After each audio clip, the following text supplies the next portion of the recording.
Jadi kalau ada korang-korang nih tengok nih video, ini dah kita pastikan kita sedang cakap nih dengan bola sepak Malaysia, tak bahas Indonesia. Sekalian untuk tayangan ini gue minta maaf TV One debat sama Akmal kemarin sama Arya sama Effendi Ghazali, Pak Rahim, Ucup, maaf saya nggak bisa datang. iNews perdebatan juga dengan pengisi-pengisi acara hari ini, maaf saya nggak bisa datang. Metro TV untuk segala pembicara juga saya nggak bisa datang. Dan juga semua radio-radio yang telepon saya nggak bisa kasih komentar apa-apa karena saya cuma pengen komentar eksklusif itu di keluarga Jebret Media aja. Bahkan sampai waktu lawan Korea itu momen yang bikin gua nangis gitu. Di momen-momen yang lu menentukan lu bisa lolos Olimpiade itu lawannya Korea gitu loh, bukan lawan yang ecek-ecek lah. Mama pulang yuk. Pasti kita ada waktunya untuk move on dan gua ngajak kalian semua kita kasih applause buat Coach Sintayong. Makasih udah bawa kita di level ini, tapi udah saatnya kita move on. Semoga ini yang terbaik bagi timnas Indonesia. Ya mendingan bertahan gak sih? Mendingan dia dulu gak sih gitu loh. At least sampai turnamen ini selesai dulu gitu. Biar ada masa penyesuaiannya juga gitu kan. Karena masa penyesuaian untuk dari tim satu ke tim yang lain itu susah. Kita ambil contoh aja deh. MU dari Ten Hag ke Amorim makin hancur. Sorry buat fans MU. Kalau ditanya, gue ada di sisi kontra dalam pemecatan dari Sintayong. Tapi gini, walaupun gue kontra, gue tetap bisa menerima nilai-nilai yang disampaikan oleh Erick Thohir selaku Ketua Federasi, yang mana menjadikan alasan dia untuk pemecatan dari Sintayong. Gue berharap sih ini keputusan tepat lah dari PSSI. Karena balik lagi yang kita dukung timnas, bukan Erick Thohir, bukan Sintayong. Tadi gue nemu komen-komen gitu, naik kelas aja gurunya ganti gitu. Nah tapi pertanyaannya, apakah kita udah naik kelas? Nah itu kalian aja nyimpulin sendiri. KPI ini sebenarnya banyak prediksi G2-nya loh. Waktu itu ada yang ngomongin juga, gue lupa Billy atau Raffi yang bilang ya, jangan kaget kalau di bulan Maret pelatihnya udah bukan STY lagi. Dan kejadian. Yang paling deket prediksinya Joshua, di saat kita waktu itu gue inget banget ada yang berharap plot twist lawan Jepang. Mana plot twistnya? Joshua bilang Indonesia bakal dibantai 5-1. Dia yang benar akhirnya, kita dibantai selisih 4 gol.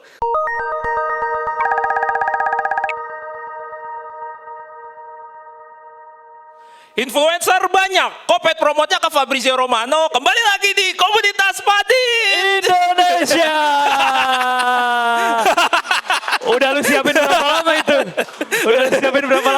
Udah dari hari Senin. Kembali lagi bersama saya Gerardo dan juga Yes, saya Pundit Bundesliga. saya Pundit gagal ke Inggris. Sumpah kemarin teman-teman, hari Senin adalah hari patah hati untuk saya, Dava dan Yuno. Udah tiba-tiba pelatih dipecat, pengumuman kok tidak ada nama kita. Bro, gua menanggung malu bikin di MRT bro biar beda. Kagak dapet juga. Tadinya gue pikir, wah udah dijebret nih, kayaknya tembus-tembus aja nih. Iya kan, 1, 2 dapet lah. Ya iya, kan? soalnya kan bilangnya 15. Salah 3 diselipin Iya ya. kan udah kerja sama juga sama iya, kita udah kemarin. kerja sama. Ya kan? Siapa tuh ada nyangkut gitu 1, 2. Iya, 12-nya random gak apa-apa Iya, gitu. tapi gak apa-apa, selamat ya buat jebretin yang nonton beberapa episode yang lalu. Betul. Itu kan sempat ada tuh si Gerardo nyoba komentator, terus juga si Yuno segala macam tuh. Joshua, Anjar. Ternyata udah ada kepilih ya, 15 yang berangkat dan bukan kita. Bukan kita. Tapi respect sih buat 5 yang kepilih sih. Gokil-gokil semua kontennya luar biasa. Sampai pakai green screen loh, ada yang pakai green screen. Ih, itu keren banget sih. Makanya gue cuma di sini. Nggak, tapi keren lagi yang 10 orang. Karena hokinya 2025 udah kepake. Iya benar. Iya kan? Walaupun nggak tahu yang ikut berapa undiannya ya. Iya, bener. Tapi aduh sumpah gue kemarin berasa habis pengumuman pemecatan rasanya kayak langsung galau coy. Lu kayak baru tahu aja. Iya tapi kan gak pernah di momen ini gitu maksudnya. Iya Dulu sih. dipecat juga ya Asian Games. Asian Games kan ya belum ke major turnamen lah. Iya. Tapi Terus- kan bau-baunya udah kecium dari lama. Iya dari 2019 sebenarnya. 2019 masih Ibul ya? 2019 ini bau-baunya ganti presiden tapi gak jadi dulu. Oh, iya. Tapi gak jadi dulu. Iya, bener juga. kan? Iya, bener Kan juga. banyak. Kan baru nih tahun ini ganti pelatih. Iya ternyata kan? ganti pelatihnya baru tahun ini. Emang ini targetnya 2030 apa 2029 sih? Gak Lupa. tahu gue juga. Bukan ya 2029 ada apa? Nggak, soalnya beda-beda. Oh iya beda-beda ya. 2029 ada apa sih teman-teman? Pildun ya? Pildun tuh apa pil enggak ya? Pil yang lain. Oke, ya udah, kita lanjut aja nih. Hari ini kita berusaha dipaksa untuk move on ketika lagi sayang-sayangnya tidak direstui Asik. oleh orang tua. Iya. Dan dari Squid Game kita belajar ternyata tuh? pemenangnya tetap 001. Hai. Maksudnya pejabatnya. Udah nggak jadi, skip aja, skip. Nah kan 01 kemarin kalah. Beda, ini 01 di sepak bola. Orang nomor satunya maksudnya. Orang nomor satunya. Ya seperti yang udah ada di background kita ya. Patah Iya. hati ditinggal STY tapi tetap ada tempat Di hati. di hati. Betul. Iya, So ini- far the best coach lah. Iya, selama dan salah satu coach yang punya jangka waktu paling lama ya. Betul, di lumayan Indonesia lama ya. banget. Dan membawa banyak hal-hal bersejarah bagi timnas Betul. Indonesia. Coba sebutin deh, banyak tau. Banyak banget. Bikin ranking Indonesia jadi 129.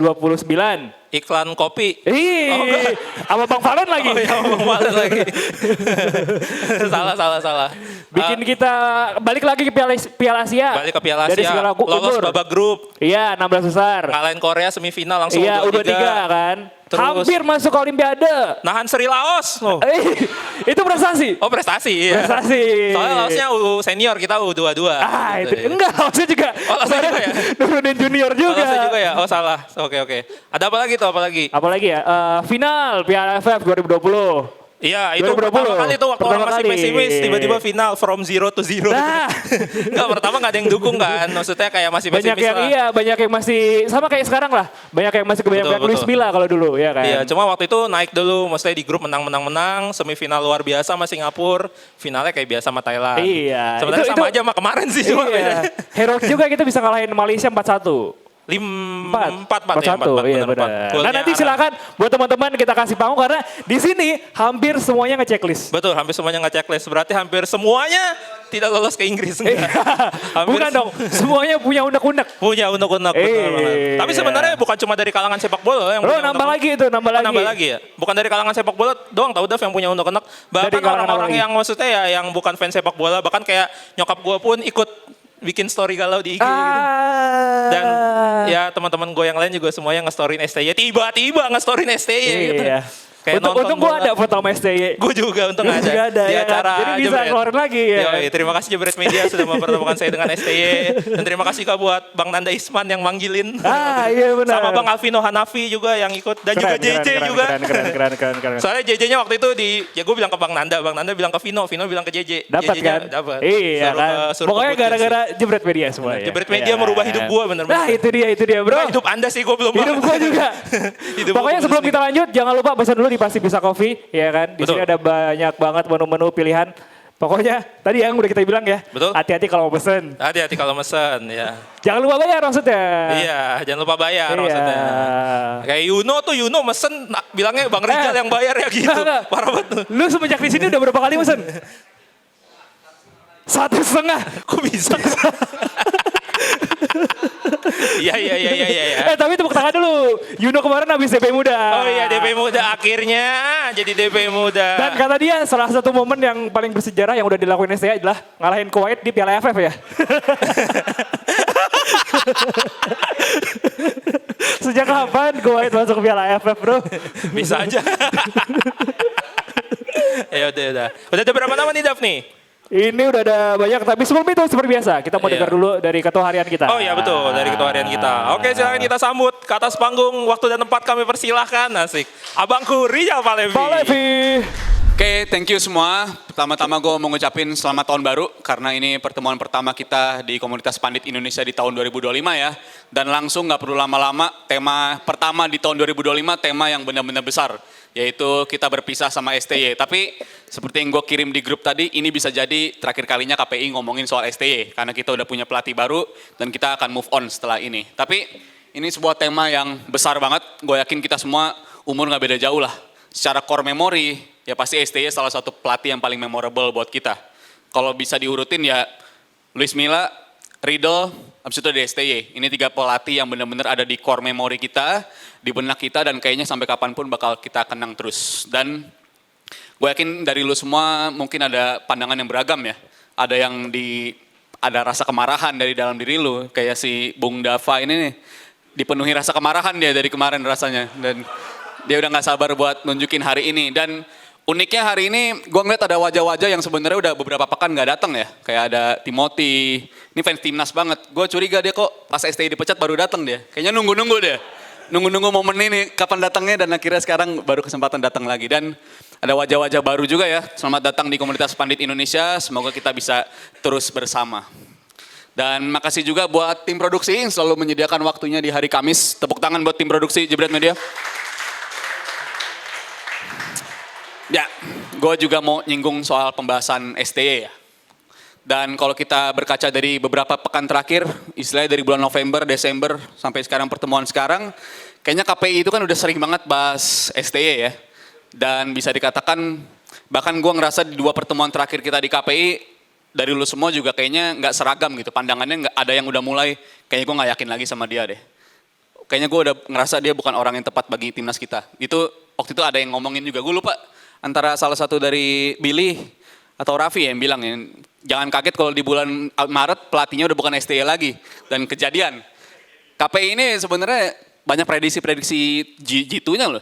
Itu ada yang ngomong gitu. Dulu inget gak? Ya waktu Jepang lawan Indonesia. Joshua bilang Indonesia bakal dibantai 5-1. Dia yang benar akhirnya. Kita dibantai selisih 4 gol.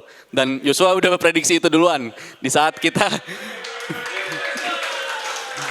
Yang paling dekat prediksinya Joshua, di saat kita waktu itu gue inget banget ada yang berharap plot twist lawan Jepang. Mana plot twist ya? Ternyata kita dibantai-bantai juga lawan Jepang, tapi ya itu effort yang udah diberikan oleh pemain kita. Dan sekarang gue sih main aman aja ya, kalau ngomongin dinamika biar lu aja lah yang ngomongin di atas panggung ini.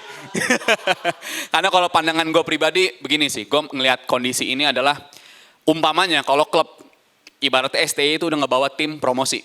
Tapi biasanya tim promosi bersama-sama pelatih yang ngangkat dia sebagai promosi gak? Kayak contoh Sheffield, Burnley, tim-tim contohnya di Liga Inggris. Pelatih ngangkat dia ke Premier League, kerap kali 5 pekan, 6 pekan gak selamat.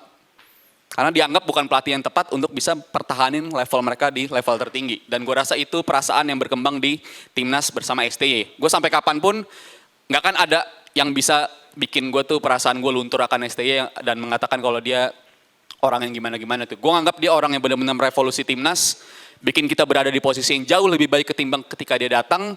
Tapi ya waktu harus move on dan dia udah dapat dirasakan bukan orang yang tepat untuk mengangkat kita satu level lebih tinggi lagi. Ini kita sampai sini ya berkat jasa dia juga. Dan untuk kita melangkah lebih jauh lagi, ada benarnya ada saatnya bagi kita untuk bisa berdiri di belakang pelatih kita yang baru, Patrick Kluivert. Jadi buat lu semua nanti sampaikan pendapat lu, apakah ini orang yang tepat. Dan ini kan dalam 1 tahun dinamikanya, belakangan dinamika memang lagi hits ya, kata-kata dinamikanya emang lagi banyak. Dan kalau kita ingat 2024 kan ada orang yang segelintir orang minta STY itu dibuatin patung ya kan. Minta STY itu. Gua nggak tahu siapa tapi banyak yang nge-tag gua, "Bang, jadi nggak bikin patung-patung ini?" Gitu. Itu untungnya belum sempat dibuatin patung ya, karena dinamikanya cepat berubah. Yang tadinya minta dibuatin patung dan bisa dikatakan dia orang paling keras yang minta STY untuk digantikan. Jadi itulah dunia, itulah hidup, dan itulah yang namanya dinamika. Jadi segala sesuatunya cepat berubah.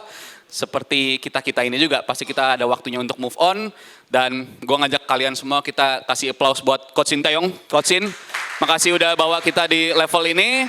Tapi udah saatnya kita move on, semoga ini yang terbaik bagi timnas Indonesia. Gue kembalikan ke Dazuf dan juga Gerardo yang sebenarnya mereka mah gak kaget-kaget banget kalau STY dipecat sebenarnya. Thank you semua.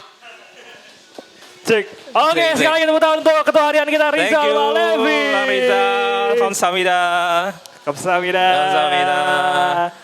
Oke, Tapi ini tadi kenapa? seperti yang Bapak Ketua kita bilang, sebenarnya kita nggak kaget-kaget banget ya. Iya sih, cuma kita berharap plot twist, salahnya di situ. Iya. Salahnya di situ. Iya. Ternyata federasi kita bukan Avengers.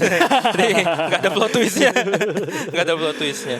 Oke, kita bakal ngomongin soal Sintayong ya, walaupun masih banyak yang belum move on soal Sintayong, tapi Betul. gue sih pribadi ya, gue percaya penuh sama Patrick Kluivert. Gua harus percaya kan, mau Harus gimana percaya. lagi, nggak bisa. Iya. Nggak bisa milih. Maksudnya kita support lah, karena kan banyak tuh sebagian netizen kita yang udah mulai Nyerang bro, Iya, komennya betul. ada, gila gue baru ngeliat postingan komennya 100.000. Ya, makanya. 200.000 bahkan, gila itu. Dia pernah duet sama Santiago Munez tuh Matt Kluivert di gol 1. Untung bukan Darwin Nunes. Iya, babuk. Mabuk soalnya, iya. Tapi sebelumnya kita mau ucapkan selamat datang dulu buat Ya, selamat Tomasio datang kita. buat Bang Valen. Wes, akhirnya. Ini adalah sebuah kesempatan Ini dia, yang luar nih. biasa nih buat Nah, teman-teman pandit nih. Langsung, ini dia. Mungkin, Jaketnya sedikit. Aduh tadi gue mau pakai jaket itu juga semua. lu ada juga? Ada juga gue. Oke, Oke taruh lah, berapa kita, lagi? kita sambut. Ini dia. Bapak CEO kita. Bapak CEO kita, Bang Valentino Simanjuntak. Simanjuntak. Jebret, jebret, jebret. Wanda Hamidah. Thank you ya, gue sebenarnya lagi ada di debat yang lagi ada di TV sekarang, jadi ya lo memang harus beruntung kalau gue udah sampai ngomong di sini, lo harus merasa beruntung ada gue di sini. Sekalian untuk tayangan ini gue minta maaf TV One debat sama Akmal kemarin sama Arya sama Effendi Gozali, Pak Rahim, Ucup, maaf saya nggak bisa datang. iNews perdebatan juga dengan pengisi-pengisi acara hari ini, maaf saya nggak bisa datang. Metro TV untuk segala pembicara juga saya nggak bisa datang. Dan juga semua radio-radio yang telepon saya nggak bisa kasih komentar apa-apa karena saya cuma pengen komentar eksklusif itu di keluarga Jebret Media aja. Sama di Deddy Kobusier tentunya karena semua yang undang saya digabung jadi satu, tetap penontonnya banyakkan Deddy Kobusier. Dan saya pengen untuk nambah rekor tamu yang diundang ke Deddy Kobusier itu saya. Ya, coba aja hitung, udah ke-6 kalinya nggak ada yang melebihi saya. Karena saya selalu standby, karena saya tetangga sama dia. Ada yang nggak bisa datang, saya pasti bisa datang. Harus pergi lagi karena saya sekarang harus sering-sering membantu Kementerian Pemuda dan Olahraga Indonesia. Tapi karena tadi saya terenyuh ya ngelihat KPI ini kok ternyata hari ini yang datang tetap lumayan banyak. Jadi saya pengen ambil kesempatan sebelum nanti kalian break untuk kasih POV lah. POV dari gue untuk kalian olah di dalam analytical kalian. Ya, jadi gue hanya melempar apa yang kira-kira kalian bisa analisa. Dan biasanya ini orang yang biasa nganalisa. Ya. Jadi kalau ada yang bilang ada penelitian yang dilakukan oleh satu organisasi sepak bola terhadap ruang ganti pemain tapi tidak kasih tahu siapa sumbernya, berapa samplingnya, informasinya data dari mana, berapa kira-kira orang yang terlibat, kesimpulannya apa, penelitiankah itu? Itu apa namanya? Itu hanya asumsi belaka. Itu satu point of view dari gua yang pengen kalian olah dalam pikiran kalian. Karena narasi itu yang sekarang lagi banyak, oh ternyata ada yang terjadi di dalam ruang ganti. Kedua, apakah tidak pernah terjadi dari sebuah tim yang sedang main di Piala Dunia bahkan di Piala Eropa, kabar-kabar bahwa di dalam ruang ganti mereka, bahwa hubungan antara pelatih dan pemain mereka ada friksi di dalam. Apakah selalu baik-baik aja? Gue pikir satu contoh paling gamblang ya Benzema sama Deschamps lah. Deschamps juara Piala Dunia 2000, Deschamps sebagai pemain 98. Benzema prestasinya apa tuh? Real Madrid. Saat berantem dia juara Piala Dunia udah. Tapi poinnya ini dua nama besar nggak? Dua-duanya udah pernah di Piala Dunia. Tapi dua-duanya terjadi friksi. Wajar-wajar aja. Yang nggak wajar tuh orang nggak pernah ngapa-ngapain di Piala Dunia tapi ngomen-ngomenin orang yang udah pernah ada di Piala Dunia. Itu baru sebenarnya agak nggak jelas itu. Jadi siapapun, mau Justin, mau Harpa, mau Firzi, mau Haryo, Marhali, Effendi, dan lain sebagainya. Selama lo mengamati sesuai kapasitas kalian sebagai apa bidang lo, it's okay. Tapi kalau lo mencoba mengamati dari sisi di dalam tim, menentukan formasi, menentukan pemain, saat bertanding harus begini, namanya lo nggak tahu diri. Karena faktanya yang pernah mempersiapkan DSP untuk main di Piala Dunia, yang ada di bench untuk lihat pertandingan timnya di Piala Dunia dan menganalisa, yang pernah mengalami kekalahan di Piala Dunia dan yang pernah mengalami kemenangan di Piala Dunia, maaf kata baru si yang dipecat itu. Jadi kita sebagai, terutama nih muda-muda, lo kita kasih ruang untuk kasih opini kalian. Jangan mencoba masuk ke dalam hal yang bukan hal yang kalian tahu. Ambil angle, makanya kalau ditanya kenapa di DPI gue angle-nya berbeda, karena gue banyak belajar tentang psychological, gue belajar tentang hukum, gue belajar tentang komunikasi. Dari angle itu gue ambil, lu mau perdebatkan apapun kata-kata gue bisa bertanggungjawabkan. Karena gue praktisi komunikasi, gue praktisi psikologi, gue juga praktisi hukum. Tapi saat gue mencoba untuk itu harusnya diamond, pohon Natal, 3 nyerang sini situ. Oi, belum ada satupun di negeri ini yang bisa sampai ke situ.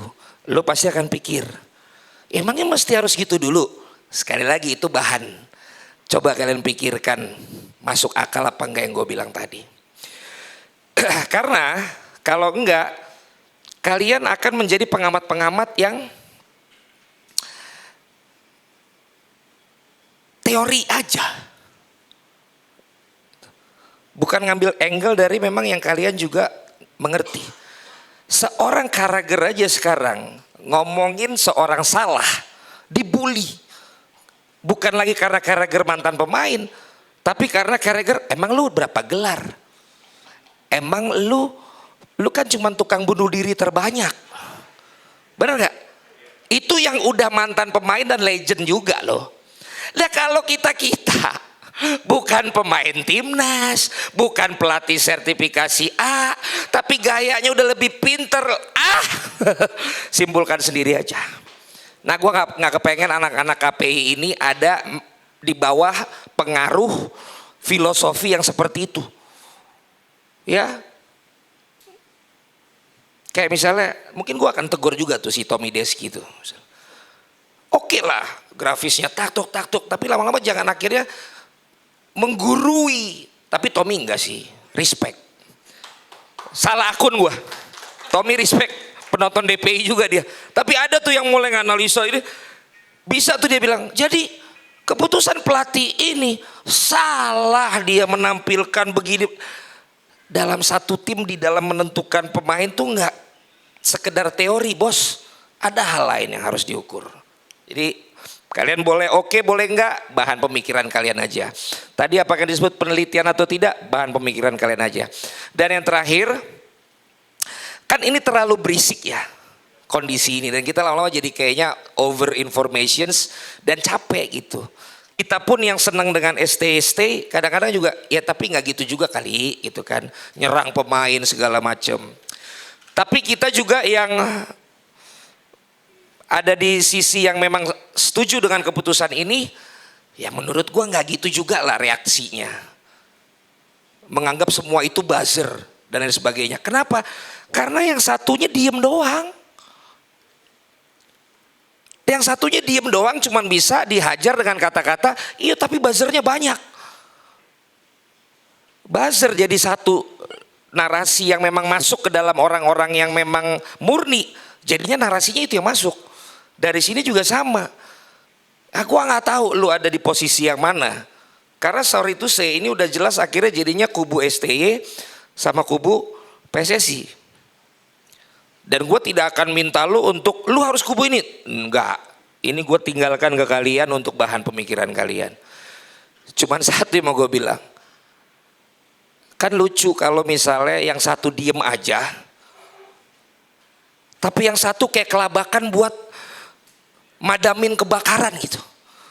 Sementara ini yang bikin kebakaran bukan resmi dia, tapi adalah yang dituduh buzzer. Sementara ini ngerespon mulu, yang kadang-kadang responnya adalah hasil dari obrolan-obrolan acara yang kayak tadi gue gak mau datang itu. Ngerti gak maksud gue? Acara-acara yang dihadiri oleh pengamat-pengamat itu menghasilkan satu tayangan, jadi diambil potongan-potongannya, angle-nya dibikin masing-masing oleh sosmed-sosmed yang juga perlu engagement. Ada yang setuju dengan ini, sudah bola panas, netizen masuk ke mana-mana, rame lagi. Yang ini makin rame, yang ini ngerespon lagi, marah-marah lagi. Lah gue bingung, yang ininya tapi ada diem aja kok. Gue juga, lu ngomong kenapa gitu kan? Jadi kita check and balance-nya dapet gitu. Tapi kalau itu adalah bagian dari strategi, gokil sih. Tapi mungkin nunggu transfer settlement beres dulu. Karena misalnya settlement baru ditanda tangan, belum pasti masuk ke rekening. Mungkin belum itu, mungkin baru tanda tangan. Mungkin dia dengar kabar banyak kejadian di Indonesia zaman dulu. Tanda tangan bukan berarti dibayar. Tapi saya percaya di kepengurusan ini pengurus yang kaya raya. Kompensasi akan dibayar, ngambil pelatih baru pun siap dibayar, dan juga tentunya untung. Hebat. Bangga. So, I leave it to you guys di bawah kepemimpinan Rizal bukan Armada ini. Dan ini jangan dipotong di kamera ini yang gue sampaikan tadi, gue memberikan topik, silakan dipikirkan masing-masing, boleh langsung nanti dijawab dari opini kalian masing-masing dan kalian bebas. Kalian sekarang memang orang yang ternyata benar ya, saya sih setuju sampai Erick Thohir. Bahwa keputusan ini jelas untuk menyelamatkan mimpi kita tetap ke tim nasional 2026, 2028 Olimpiade, dan 2030 Piala Dunia, supaya berkesinambungan antara Patrick Kluivert dengan wibawa dan juga sosok pemain yang akan dituruti oleh pemain lain, dibantu oleh Lanzat dan si Profesor Pastor, sehingga akhirnya akan terjadi sebuah hal yang menjadi sebuah harmonisasi yang luar biasa antara ruang ganti, antara pemain dan juga antara semua di lapangan, sehingga Indonesia bisa berhasil melolos ke Piala Dunia 2026. Atau kalian adalah termasuk orang-orang yang ya kalaupun berhasil, kalian adalah orang yang hanya melanjutkan langkah-langkah yang sudah dibangun oleh seseorang yang sudah mencintai bangsa ini, yang sudah membawa kita di peringkat ketiga, namun diperlakukan seperti itu. Lu hanya bisa meneruskan saja, atau juga ketika gagal, maka tuh kan udah gue bilang sebenarnya gak usah diganti. Emangnya dia siapa? Bener kan gagal? Tuh syukurin, gara-gara lu sekarang gue gak mau nonton timnas lagi, gue gak mau datang ke stadion lagi. Terserah. Lu boleh pro sama STY, lu boleh pro sama keputusan PSSI, tapi satu yang gue minta dan satu yang ini gue ajak kalian, pro lah kepada tim nasional Indonesia.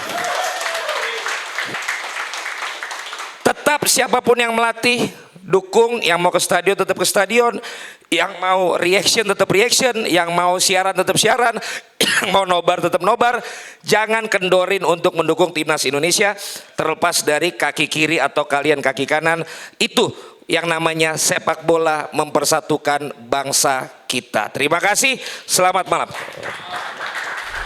Oke, langsung aja kali ya. Ada 15 nama nih. Ada 15 Ini kayaknya nama karena ya. banyak, jangan 5 menit gimana? 1. Enggak, 4 menit 4 lah. detik gimana? 4 detik. 4 detik.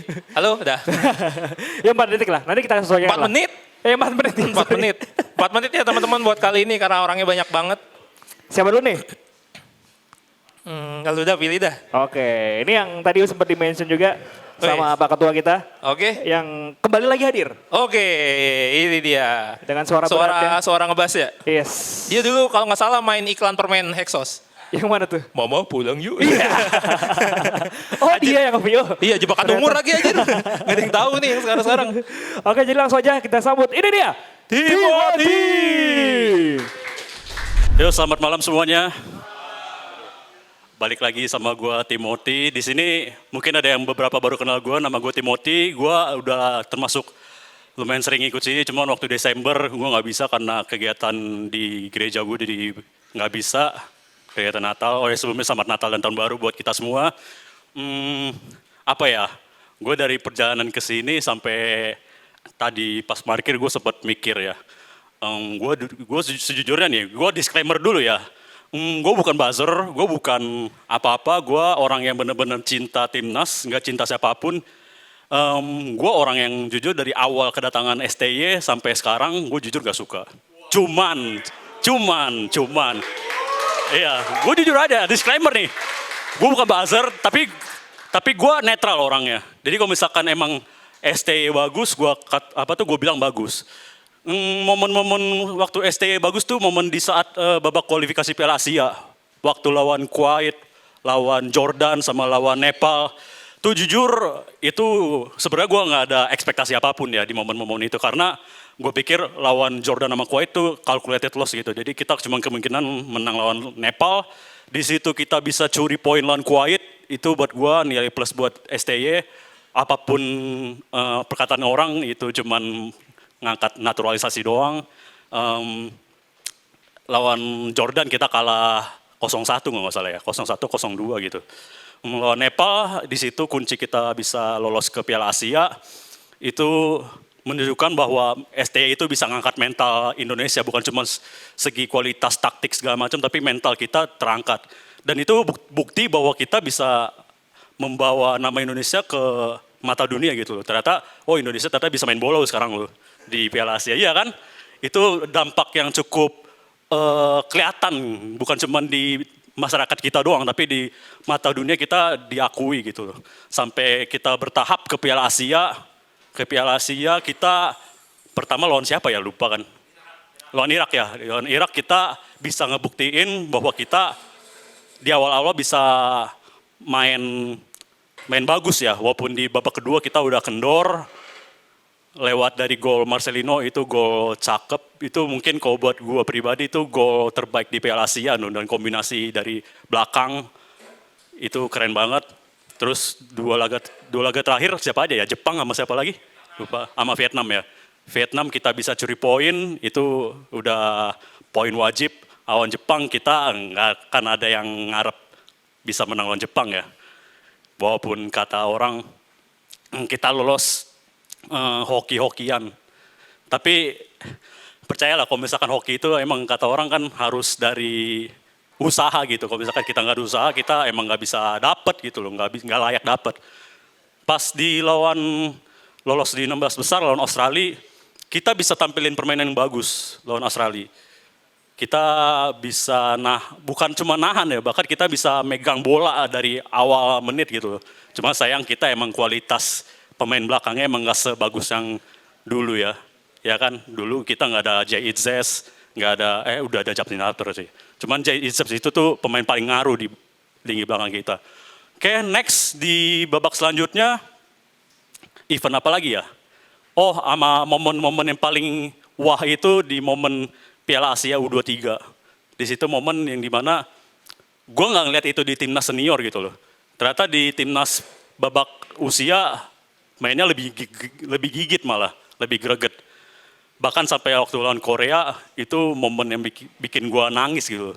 Nangisnya karena apa ya, di momen-momen yang lu menentukan lu bisa lolos Olimpiade, itu lawannya Korea gitu loh. Bukan lawan yang ecek-ecek lah, lawan Korea. Tapi kita bisa nahan sampai babak adu penalti, dan itu pun juga benar-benar dramatis ya.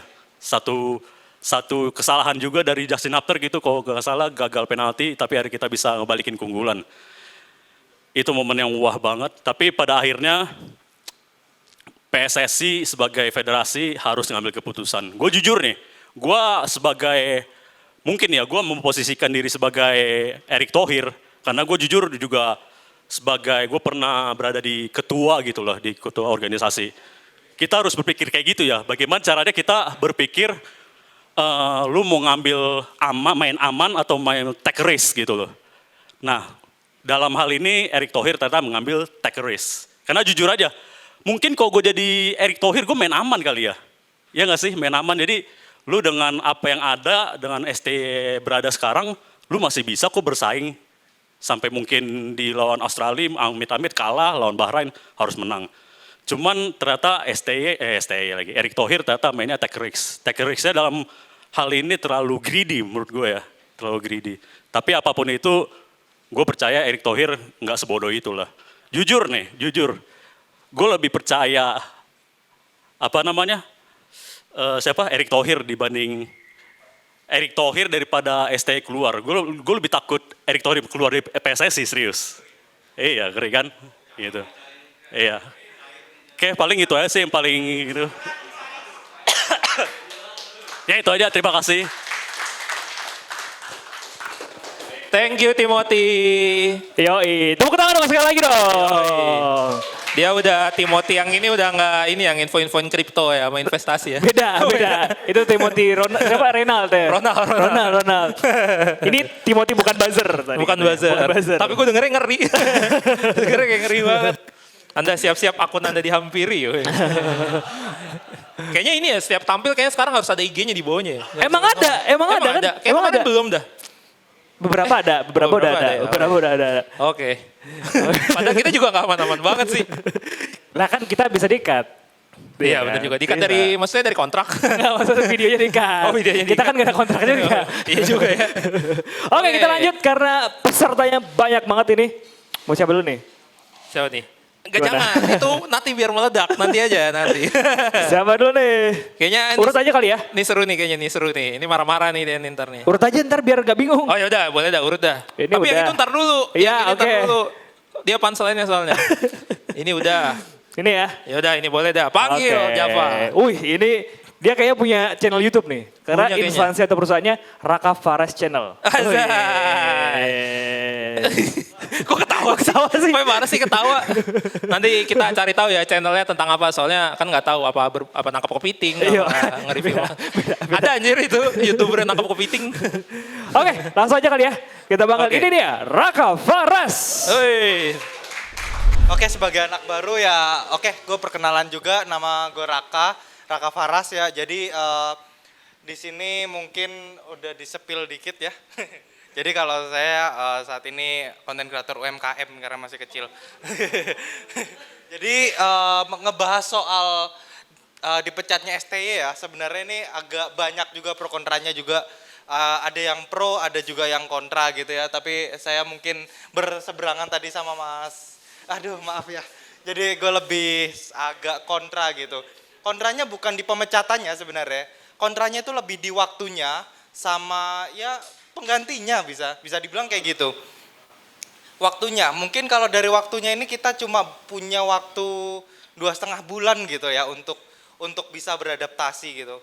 Dan ini susah loh, sekelas Pep Guardiola aja susah waktu itu menangani awal-awal nanganin City, dia nggak langsung naik kan, dan itu emang susah penyesuaiannya. Kalau dipaksa uji coba terus, ya malah nanti pemain kita yang kecapean. Itu ya susah gitu. Pergantian antar pelatih satu dengan pelatih yang lain juga beda gitu. Terus juga gaya main dari STY sama Kluivert ini kan juga beda juga gitu ya. Dimana kalau STY sendiri ini kuat gitu ya, solid pertahanannya gitu dibandingkan Kluivert. Dimana kalau STY ini kan dulu mulai terkenal, mulai naik itu gara-gara ngalahin Jerman dulu. Nah waktu ngalahin Jerman itu apa sih yang bikin keren itu kan waktu dia defense-nya itu dia banyak taktik-taktik baru gitu.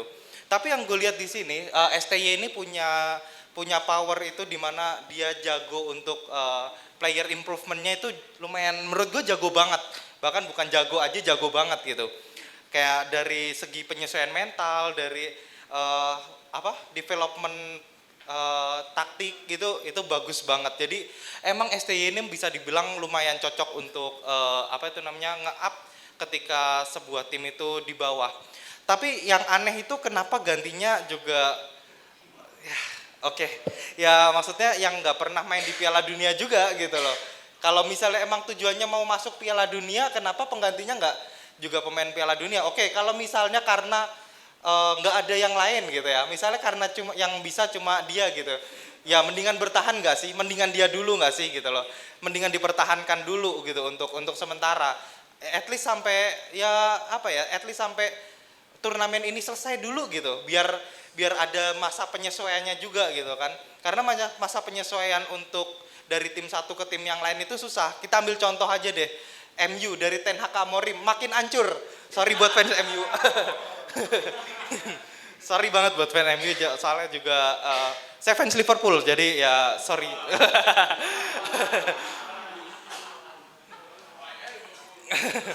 Dan kita lihat juga walaupun mungkin ada juga ya di sosmed yang katanya siapa ini namanya Clifford ini bisa naikin apa itu namanya ranking FIFA juga gitu ya. Tapi apa kita itu mau ngacunya ke ranking FIFA gitu kan? Mau ngacunya ke ranking FIFA terus toh juga sebagai pelatih juga belum ada yang prestasi yang gimana-gimana gitu untuk juara atau segala macam gitu. Dan ranking FIFA ini kan juga sistemnya dia poin gitu ya, dimana kalau sebelumnya itu Clifford pernah melatih untuk timnas di wilayah Amerika Utara gitu ya, yang saingannya paling yang kuat siapa sih gitu, yang kuat paling Meksiko, terus siapa lagi, udah bingung kan, Amerika, Costa Rica gitu kan. Kecuali kalau misalnya dia sebelumnya ngelatih di klub Eropa, oke lah gitu, melatih tim di Eropa gitu, yang saingannya emang ketat di sana. Karena di turnamen kayak gini nih yang penting kadang mental gitu, ketimbang skill gitu. Dan kita juga belum ngelihat juga gimana seorang Clifford ngebawa sebuah tim gitu yang sebelumnya ini udah pencapaian yang luar biasa gitu.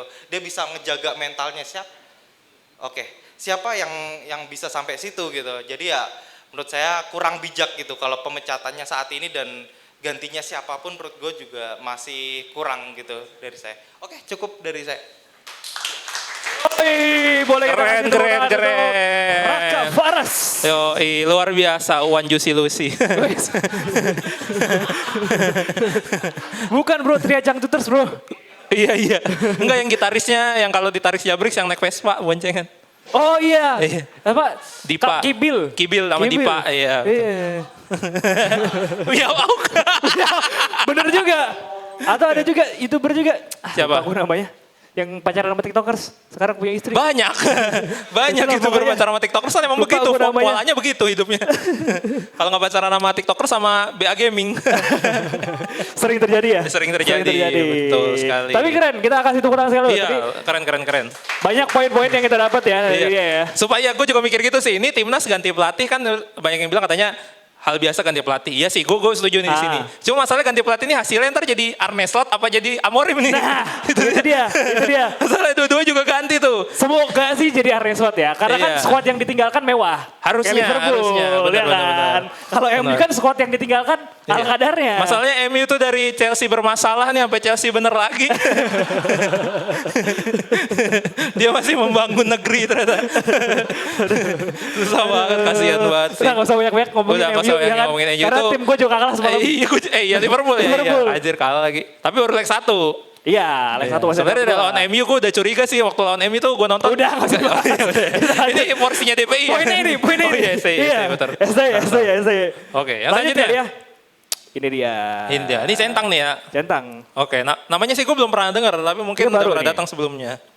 Langsung aja kali ya. Oke, ini dia. Yang selanjutnya nomor absen 4. Asik, harus ada nomor absennya. Ini dia Eki Muhammad. Ya, selamat malam semuanya. Perkenalkan nama gue Eki Muhammad. Buat teman-teman Jebret Media mungkin udah nggak asing sama muka gue karena gue salah satu peserta di Komentator Challenge 2024 lalu. Ya, saya juara 11 kayak apa 13 ya. Pokoknya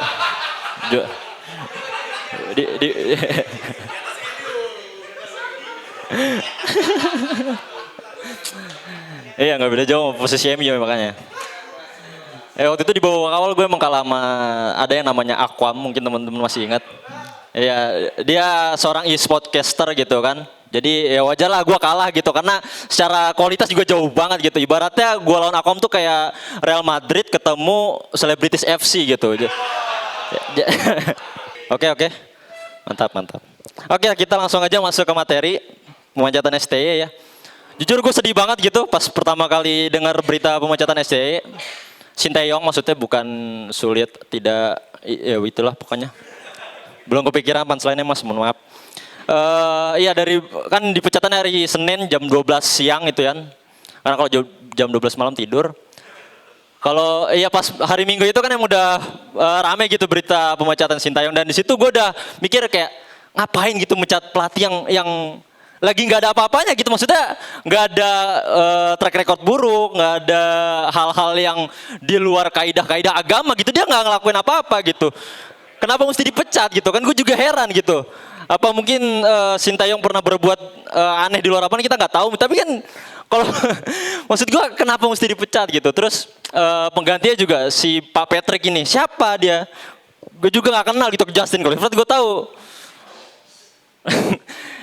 Jadi gue bingung gitu sama kenapa STY dipecat gitu. Terus yang bikin gue sedih tuh gue ngelihat kayak momen-momen indah kita bersama Sintayong, kayak waktu kita berhasil ngalahin Korea Selatan, negaranya Sintayong di Piala Asia U23 kemarin. Itu kan momen-momen yang benar-benar bikin kita satu Indonesia tuh begadang nonton sepak bola, nonton timnas yang beda dari sebelumnya gitu. Dan itu yang bikin gue sedih. Terus ditambah lagi ucapan terima kasih dari teman-teman dari pemain-pemain timnas kayak dari Rizky Ridho, Hernando, Marcelino yang kayaknya mereka tuh sangat-sangat kehilangan sosok pelatih yang mereka idamkan gitu. Ditambah lagi video waktu Sintayong meneteskan air mata karena gagal meloloskan kita ke Olimpiade. Itu yang bikin gue jadi kayak anjir, ini pelatih bagus. Kita kenapa nggak nggak tahu terima kasih gitu sama dia gitu. Padahal kita bisa bermimpi untuk lolos ke Piala Dunia itu karena dia gitu. Kita bisa berekspektasi lebih untuk bisa lolos ke Olimpiade itu karena dia gitu. Dan ketika kita sudah di bawah setinggi langit, sudah di bawah sejauh ini gitu, tiba-tiba dipecat dengan alasan yang nggak jelas gitu. Sampai sekarang gue masih bertanyakan apa alasannya. Kalau dari beberapa media yang gue baca katanya federasi butuh seorang pemimpin yang bisa berkomunikasi lebih baik. Sekali lagi gue tungguin, butuh pemimpin yang bisa berkomunikasi lebih baik. Mungkin Bapak Patrick ini Bapak Patrick ini kan orang Belanda ya, dan pemain kita kan banyak punya keturunan Belanda. Jadi mungkin federasi itu nggak mikir apalah itu prestasi, apalah itu track record, yang penting dia bisa bahasa Belanda itu. Ya kalau bicara soal prestasi, Patrick mungkin nggak punya, belum ada track record yang bagus gitu. Tapi ya jadi momen ini tuh kayak ngingetin gue di eranya Alfred Riedel, kita udah dibawa masuk final, kita jadi padahal sebelumnya kita kena sanksi FIFA. Kemudian di eranya Luis Milla kita bisa punya timnas yang punya aroma-aroma Spanyol, main 1-2 sentuhan. Dulu mah boro-boro kita main 1-2 sentuhan, ketemu Thailandnya kita takut gitu. Pemain-pemain kita degolnya pada bergetar kayak pompa angin gitu kan. Jadi ya kalau sekarang disuruh berharap lagi kayak capek gitu, gue mau berharap apa lagi gitu. Karena ya dari isu pemecatannya udah nggak jelas gitu alasannya apa gitu. Jadi gue masih merasa sedih, dan kalau ke depannya gue sih punya ekspektasi sama Patrick Kluivert ini, pokoknya kalau Indonesia nggak bisa juara Piala Dunia, out aja lah. Ya udah, kita nggak usah bicara proses apalah itu proses, orang lagi ada prosesnya tiba-tiba dipecat kok. Mending udah ekspektasi setinggi-tingginya udah juara Piala Dunia, pokoknya kalau nggak juara suruh out aja. Oke, terima kasih, gue Eki Muhammad. Thank you Bang Eki. Apa udah Patrick out, gila. Itu tadi Mas Eki yang itu lomba lari sama Aisyo Speed. Oh beda bro, Oh, beda ya? itu Beda Bang orang. Mendy bro. Oh beda. Beda. Tapi tadi- Ardito nggak sih? Iya gitu. Gue tadi tapi menyoroti itu, dia bilang katanya pemecatan pelatih ini yang lagi nggak ada apa-apa gitu. Iya sih bener ya, maksudnya lagi nggak ada apa-apa, mecat pelatih diganti pelatih yang nggak ada apa-apa. Iya.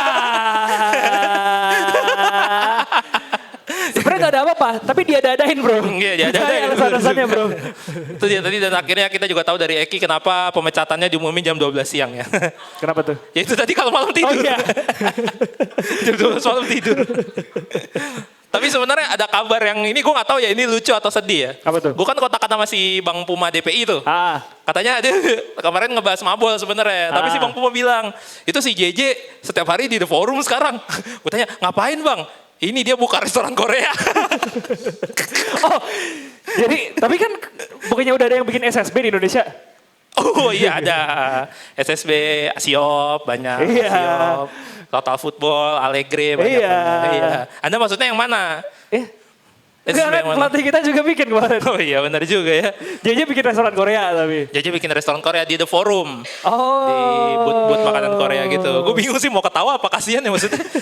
Sehari-hari di The Forum lu bayangin duduk, buka HP ngecek orderan. Gak apa-apa tapi supaya laris JJ. Oh dia JJ juga buka ini tahu video mabol. Sumpah dia bikin ini video buat mabol, buat nyewa disewa-sewa mabol. Nah, lama-lama gue takutnya dia jadi pandit aja di sini lama-lama. Iya anjir gimana ya? Kan dulu ada yang dari Kita awalnya di suruh- translator. Iya, awalnya terus jadi asisten pelatih. Iya benar juga, udah ada kemarin Iya ya. kan? Tiba-tiba datang ke sini Iya. jadi pandit. Aduh gimana ya, kita gimana? semoga restoran Koreanya laris deh, jangan jadi pandit. Amin. Ini ngantri banyak nih soalnya. Kita lanjutin nih. Ini dia. Ini dia, oke. Ini kesukaan kita nih kalau ini nih. Dia soalnya tidak pernah tersesat dan tahu arah dia. Asik. Selalu mengikuti arah kemana angin membawa. Yoi. Oke langsung aja kita sambut. Ini dia. Dave. Refli. Oke, selamat malam semuanya. Begitu ngelihat temanya keluar nih, patah hati ditinggal sama STY gitu. Ternyata banyak banget ya yang patah hati ya ternyata ya.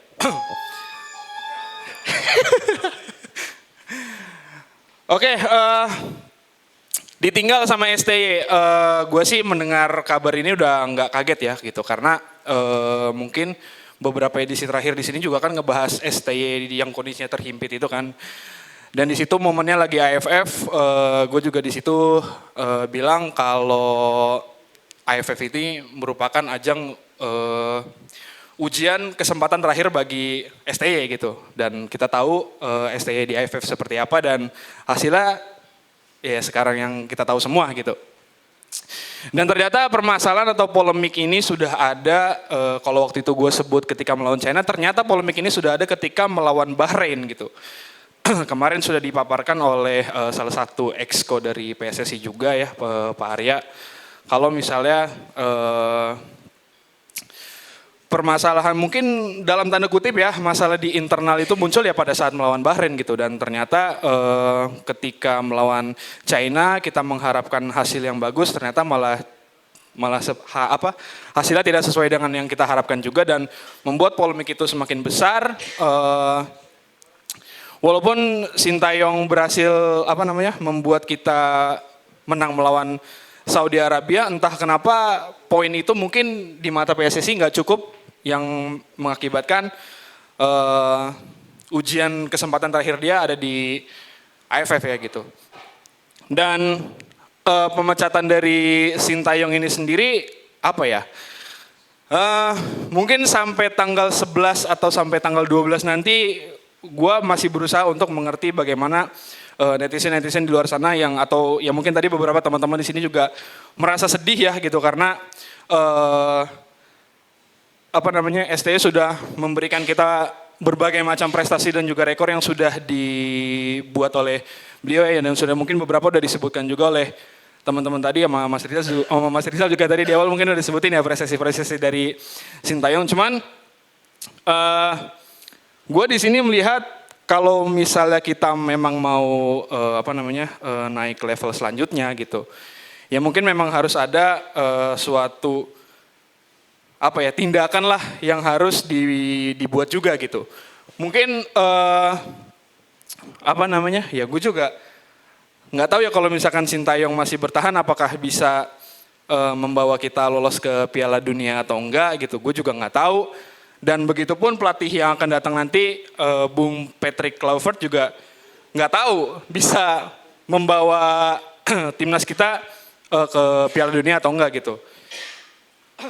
Tapi kalau melihat fenomena ini, gue justru malah melihat PSSI ini membuat sesuatu keputusan atau tindakan yang sangat-sangat berani ya gitu. Karena ya, beberapa dari teman di sini semuanya mungkin bisa dibilang cukup kecewa ya dari pemecatan dari Sintayong ini. Tapi inilah keputusan yang harus dilakukan demi mungkin bisa gue bilang demi bisa membuat timnas kita melaju lebih jauh lagi gitu. Karena kalau melihat mungkin tadi yang udah gue sebutin beberapa hal positif dari Sintayong, mungkin hal negatif dari Sintayong salah satunya mungkin ada yang apa ya, mungkin sudah beredar isu tidak harmonisnya di dalam internal, mungkin itu bisa terjadi dan semoga dengan datangnya pelatih baru ini bisa membuat sedikit perubahan, at least membuat satu squad ini harmonis, membuat pemain-pemain yang mungkin yang tadinya udah nggak dipanggil lagi menjadi ada lagi, terus juga membuat pemain-pemain yang tadinya menimbulkan sebuah sedikit percikan keributan, semoga bisa bisa nyatu lagi karena sisa 4 pertandingan ini harus harus dihadapi dengan kekompakan yang tinggi dan gue harap di pelatih baru oleh Kluivert nanti bisa mewujudkan hal tersebut. Mungkin segitu aja dari gue. Thank you. Yo, tepuk tangan buat Bang Kompas. Thank teman-teman. you Bang Dev. Parah banget ya kita kantor ini nyangkut sampai sekarang kamu kita sebut-sebutin mulu. Enggak kan atasannya juga di sini juga. Apa? Mas Firzi. Iya Mas Firzi. Oh iya ya. Ada Mas Firzi. Firzi Andika. Salah. Firza. Firza ya. Terima kasih. Jadi nyaut. Lanjut. Lanjut nih, mana nih? Sekarang mana sih? Oh ini lompat nih langsung ini. Soalnya masih berapa? Gue Coba, ada 2 lembar lu bayangin. Ada 2 lembar, bro. KPI sampai 2 lembar. Tapi nanti kita lihat waktu ya. Oke. Ada total 21, banyak nih. Waduh, 21. 21 bro. Berarti paling nggak kita kurang 2 lagi ya? 2 lagi break kita nanti. Enggak, 2 lagi, 2, 3, 1 squad. Masuk DSP ya? Iya masuk DSP. Masuk DSP. Masuk DSP. Oke lanjut nih. Ah ini dia. Ini Yang sudah ditunggu-tunggu juga. yang Belum, jarang absen. sabar, belum gantian. Sabar. Ini yang jarang absen juga di Betul sekali. KPI. Jarang absen. Jarang oh ya. absen. Jarang nggak ikut maksudnya. Jarang nggak ikut, iya jarang nggak ikut. Betul, iya salah Iya. gua. Ini dia. Akbar Raihansyah. Oke, selamat malam. Selamat datang di komunitas Pandit Indonesia. Tepuk tangan dulu yuk. Oke, ini merupakan show pertama KPI ya di 2025. Baru episode pertama 2025 kita langsung disuguhkan dengan berita yang menggegarkan. Bukan di Indonesia tapi di level dunia. Sampai kalau kalian tahu 433 ya dan Fabrizio Romano kemarin juga di interview. Artinya bahwa Indonesia ini udah dikenal di dunia ya. Ya kan? Dan ini mungkin ya siapa yang nggak tahu Patrick Kluivert kan gitu. Jadi mungkin ini salah satu alasan kenapa dia bisa dipilih. Tapi gini, pertama-tama gue mau mengucapkan terima kasih juga ke Sintayong. Kita mengucapkan terima kasih ke Sintayong karena apa yang sudah dilakukan oleh Sintayong. Menurut gue Sintayong merupakan bapak revolusi sepak bola Indonesia. Bapak revolusi. Tepuk tangan dulu dong untuk Sintayong. Kamsahamnida Sintayong. Oke, kalau Sintayong nonton, Anda luar biasa. Karena gini, kita semua mayoritas ini fans bola yang sudah lama menonton timnas Indonesia ya. Dari zaman kita kecil, mungkin dari AFF 2010 ya. Sampai dengan sekarang kita melewati berbagai jenis perkembangan di sepak bola di Indonesia dari mulai adanya kisruh di AFF, kemudian juga ada dualisme, era Luis Milla, Alfred Riedel, dan sekarang Sintayong. Dan di era Sintayong ini gue melihat bahwa orang-orang yang biasa nggak nonton bola, ibu-ibu atau cewek-cewek itu jadi nonton bola. Mungkin karena dari Korea gitu kan, nonton drakor. Ternyata drakornya baru kerasa sekarang. Kan biasanya kalau nonton drakor sampai nangis-nangis tuh. Ini apa sih nonton drakor sampai nangis-nangis? Ternyata laki-laki nonton drakor nangis juga. Awal tahun dibikin nangis loh Sintayong. Tapi apapun itu terima kasih Sintayong dan sebenarnya gini. Gue udah bilang bahwa setiap pelatih pasti punya masanya, ya kan? Entah itu di level klub atau di level timnas. Dan tadi seperti yang dikatakan di awal tadi bahwa contohnya di klub lah, ketika tadi Bang Rizal ya, ketika dia mengangkat sebuah tim dari kasta kedua ke liga utama, ya kan? Belum tentu dia dipertahankan karena mungkin level dia belum bisa berada di level tertinggi. Dan itu mungkin yang dipikirkan oleh PSSI. Dan apa yang dilakukan oleh Pak Erick Thohir ini, ternyata dia bilang bahwa ini kan bukan 1-2 bulan, bahwa udah bahkan dari Oktober kan. Tapi memang karena gap gap pertandingannya itu kan setiap bulan kita main ya. Dan gap antara pertandingan terakhir Arab Saudi dan menghadapi Australia nanti, gapnya kan lumayan jauh. Nah sebenarnya gue ingat waktu tahun lalu ada yang bilang bahwa sebenarnya kesempatan untuk ngambil resiko itu sekarang. Gue lupa siapa yang ngomong. Tapi karena waktunya masih banyak, walaupun sebenarnya 2,5 bulan juga menurut gue resikonya tinggi juga gitu loh. Karena ini bukan level klub gitu yang lu tiap hari ketemu, lu tiap hari ada tiap weekend ada match. Tapi ini timnas di mana lu baru kembali lagi nanti bulan Maret. Artinya kan Clifford baru ketemu pemain-pemain ini yang dalam arti keseluruhan tim itu baru nanti bulan Maret kan. Dan sebenarnya gue agak kaget juga kenapa Patrick Clifford gitu loh. Karena track recordnya kurang bagus dan juga sebagai historical pelatih juga dia kurang bagus. Tapi gue bersyukurnya bahwa ada isu, ada rumor bahwa yang akan mendampingi dari Patrick Clifford ini adalah Alex Pastor dan juga Daniel Aznan. Kalau kalian nggak tahu itu CV-nya jauh lebih baik daripada Clifford dan mungkin menurut gue secara tidak langsung kedua asisten ini akan meracik strategi dan akan membantu Patrick Clifford di belakang dia gitu loh. Jadi Clifford ini bisa dikatakan untuk ada isu juga katanya untuk menarik pemain-pemain diaspora untuk bisa lebih cepat bergabung. Ada yang bilang, gua nggak tahu. Tapi apapun itu total football akan datang, permainan menyerang akan datang, ya kan? Gua sebenarnya makanya gue berpikir apa kehebatan Patrick Clifford ini gitu loh. Gue masih berpikir. Padahal gue pengennya Giovanni Van Bronckhorst kan juga sempat diisukan atau juga misalkan Van Hal, tapi dikonfirmasi sama Ruud Gullit katanya umurnya udah lumayan tua juga, jadi dia nggak memungkinkan untuk jadi Diertek bahkan, jadi akhirnya batal. Dan gue harap Alex dan juga Denny bisa bergabung dengan Patrick Clifford. Dan untuk netizen pesan gue tolong banget ya. Gue tahu kalian sedih, gue udah bilang ini, gue tahu gue kecewa, kita semua kecewa, tapi kita harus move on karena kita dukung timnas. Kalau kita menghujat dia dengan ini punya skandal, punya ini segala macam, itu akan membuat ruang ganti itu nggak kondusif gitu loh. Bisa aja Patrick Clifford ini merasa nggak nyaman dan lain sebagainya gitu loh. Jadi kita dukung timnas karena tujuan kita adalah untuk timnas lolos ke Piala Dunia, untuk timnas lebih berkembang lagi.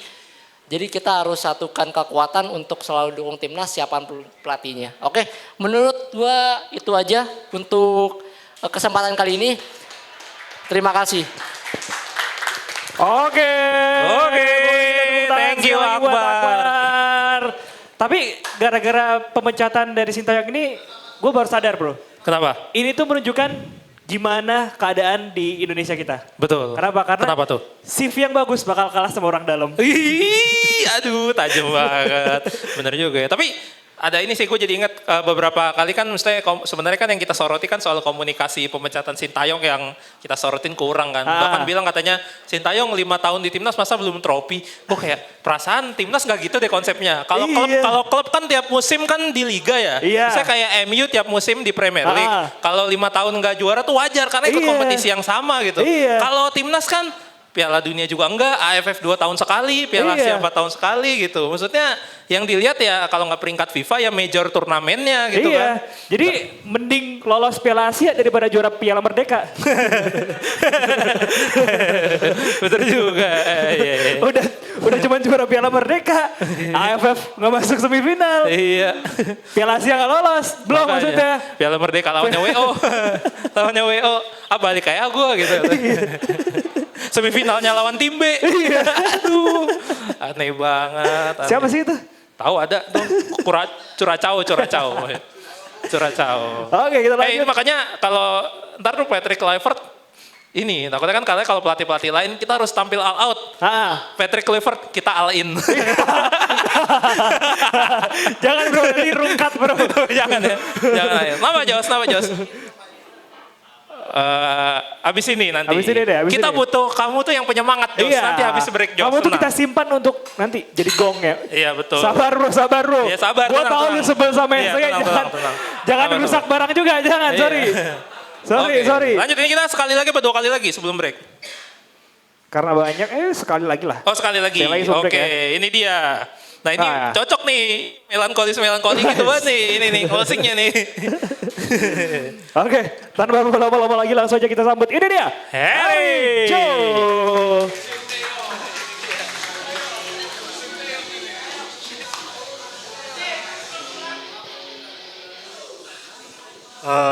Selamat malam semuanya. Jadi ini kan udah hari Kamis, terus nanti tayang hari Sabtu ya. Jadi harusnya pada saat ini tayang, sekarang pun kita juga udah tahu sih detail soal pemecatan Sintayong tuh soal yang dinamikanya, komunikasi dan segala macem. Jadi gue nggak mau bahas banyak tentang itu soalnya gue rasa kita semua juga udah tahu di sosial media juga semua kata makian udah dikeluarkan juga. Yang gue lihat ini dari reaksi kita, terutama di sosial media, sebenarnya nggak ada yang salah dengan ambisi. Bahwa lu PSSI kemudian memutuskan dia mau ikut Piala Dunia 2026 dan ini dengan segala perhitungan mereka udah keputusan yang perlu diambil. Cuma yang gue lihat yang bikin kecewa ini sepertinya yang pertama itu pelatih penggantinya kita berharap kita dapat Louis van Gaal atau muridnya Louis van Gaal, tapi ternyata kita dapat muridnya Dewa Zeus. Jadi gue rasa itu jadi pemicu kenapa pemecatan Sintayong jadi lebih diromantisasi atau didramatisir gitu. Dan gue lihat dari PSSI-nya juga komunikasinya kurang banget. Setelah pemecatan itu diumumkan, kita cuma punya setengah jam statement dari Pak Erick Thohir. Bukan statement, sesi tanya jawab kan antara dia dengan wartawan sama setengah jam. Nah itu belum lagi kemudian Fabrizio tuh nge-tweet Patrick Kluivert. Kalau nggak salah timeline-nya itu kan press conference setengah jam, terus tahu-tahu janjinya tanggal 12, tapi ternyata Fabrizio nge-tweet duluan, terus sampai akhirnya PSSI apakah ini emang merasa terganggu atau kebetulan aja baru dia tiba-tiba umumin, dan kemudian Exco mulai bicara, dan sebenarnya gue nggak tahu kalian nonton atau enggak, tapi Pak Erick Thohir tuh ada satu wawancara lagi di Liputan 6. Nah itu lumayan ada 60 menit dan kalau kalian belum nonton, gue sarankan kalian nonton deh. Jadi ada beberapa poin menarik yang gue tangkap dari wawancara dengan Liputan 6 itu. Yang pertama itu soal pemecatan itu dia jelasin lebih detail soal dinamikanya itu yang kemudian sekarang kita tahu. Dan ada satu poin yang gue cukup respect dengan Pak Erick Thohir, bahwa dia bilang sebenarnya sebelum memutuskan untuk sama pelatih Kluivert ya dia udah ada riset duluan gitu. Dia quote-nya dia tuh, gue kan dulu gue dalam bahasa gue sendiri ya. Dia kan karena pernah di Inter Milan, sekarang masih di Oxford, jadi dia punya banyak koneksi. Dia masih hubungin beberapa dia masih mintain pendapat beberapa ahli di Eropa gitu. Nah, yang menurut gue ini cukup keren. Meskipun sebenarnya Ratu Tisha dulu juga, Ibu Ratu Tisha dulu pas nge-hire Sintayong kan juga prosesnya sama seperti ini. Dan selain itu ada juga beberapa statement menarik dia di Liputan 6 kayak soal dia berani tanggung jawab, bahkan dia rela, bukan rela, maksudnya dia siap untuk sign out dari dari jabatan dia di ketua PSSI. Jadi ya kalau misalnya kita mau berpikir positif ya sebenarnya ini sebenarnya murni emang cuma perubahan target. Jadi sebenarnya awalnya kan targetnya itu Piala Dunia 2030 dia ada bilang. Cuma karena dia lihat ada kesempatan ke 2026 dia ubah gitu. Selanjutnya ini kan bakal ada press conference tanggal 12 hari Minggu ya, berarti ini kan setelah ini tayang ya. Gue berharap ya dikasih waktu lebih lah untuk wartawan untuk bertanya gitu, untuk gali lebih dalam, karena sekarang terlalu banyak opini-opini yang sebenarnya menyulitkan timnas sendiri kan. Meskipun di hari Minggu cuma ya kalau bisa sih jangan setengah jam lah, sejam atau 2 jam gitu kan. Meskipun tanggal merah tapi kalau kita komitmen kan ya berarti harus dijalankan gitu. Jadi itu aja, sekian dari gue. Terima kasih. Thank you Erik. Arijo. Setelah tadi bersemangat berapi-api seperti biasa Erik. Melankolis. Jadi Pokoknya yang penting satu, pro lah terhadap Timnas nasional Indonesia. Itu dia. Oh, kita akan kembali di segmen kedua. Selamat istirahat.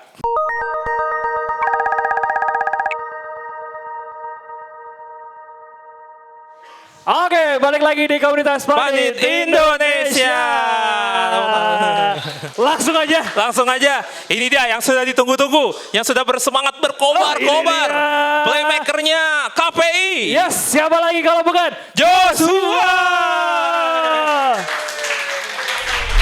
Selamat malam semuanya. Saya John Joshua dari KPI mengucapkan selamat Natal udah lewat, dan selamat tahun baru buat kalian semua. Kita membahas soal STY. Kenapa kita itu pasang surut STY?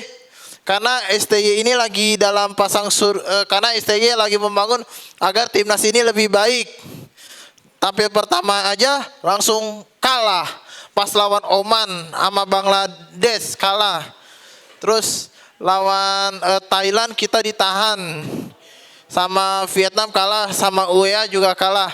Berarti kemenangan pertamanya pas lawan Chinese Taipei.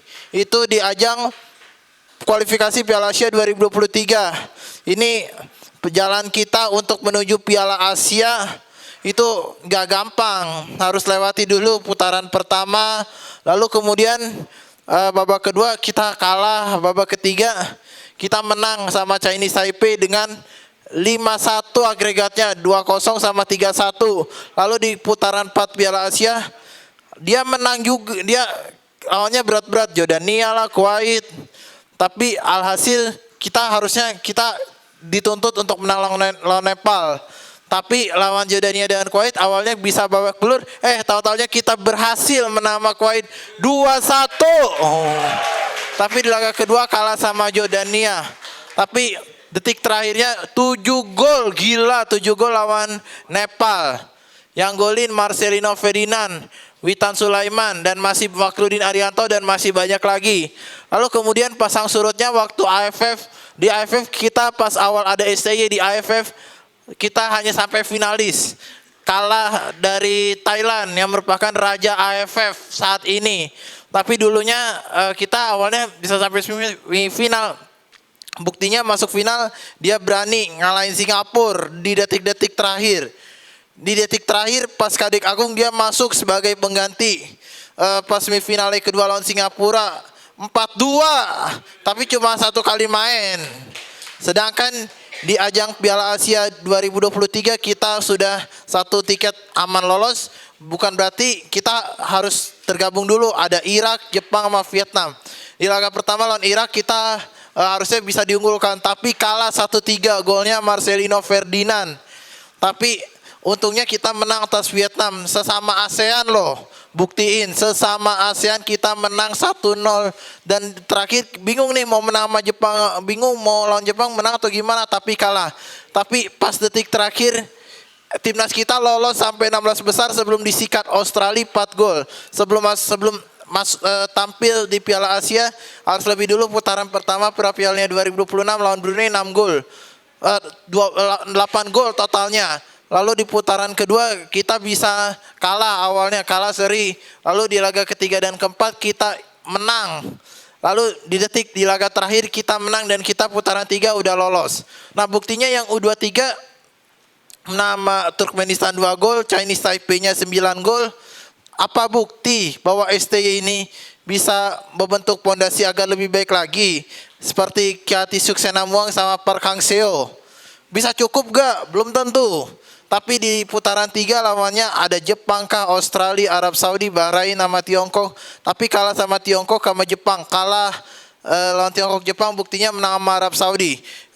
Jauh sebelum ada STY lebih bagusnya ada Ivan Kolev kah, ada Peter White. Waktu Piala Tiger 2004 dan Piala Asia 2007 kita tuan rumah.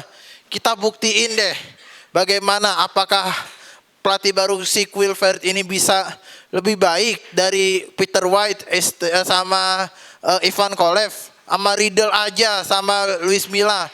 Riedel aja bisa sampai final, buktiin.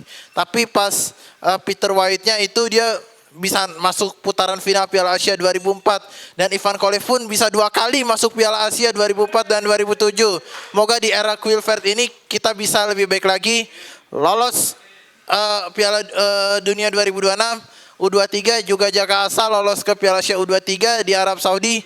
Kemudian Piala Asia 2007 kita harus ngebet terus skuadnya. Patrick Wilfred, jangankan Giovanni Van Bronckhorst, Ivan Kolev aja belum tentu sama Peter White. Saya John Joshua, terima kasih. Thank you Joshua. Hidup Joshua. Hidup Joshua. Mantap. Gua selalu mengapresiasi Betul. Joshua kalau berani naik ke atas panggung KPI. Betul. Karena dengan kebutuhan khususnya, tapi dia berani mengutarakan opini-opininya. Wis luar biasa. Dan dia ngabsen semua pelatih timnas tadi. Asik. Luar biasa. Oke, kita lanjut ke selanjutnya. Ini dia. Ini kayaknya agak bencong tulisannya. Coba lu baca. Ini striker timnas nih, Asian Game kayaknya. Siapa tuh? Oke, ini dia kita panggil. Semoga namanya bener ya. Kita sambutkan semagung Alberto. Gila, pembukanya mantap sekali, terbaik ya. Ya, selamat malam semuanya. Sebelumnya izinkan gue mengucapkan selamat tahun baru buat kita semua. Semoga apapun harapan-harapan teman-teman di 2025 ini semuanya dilancarkan ya. Gue akan membuka topik hari ini, patah hati ditinggal STY, cakep, tapi tetap ada tempat di hati. Gue akan membuka topik ini dengan sebuah quote, kita baru merasa itu berharga ketika kita kehilangan. Dan jujur itu yang gue rasakan, makasih.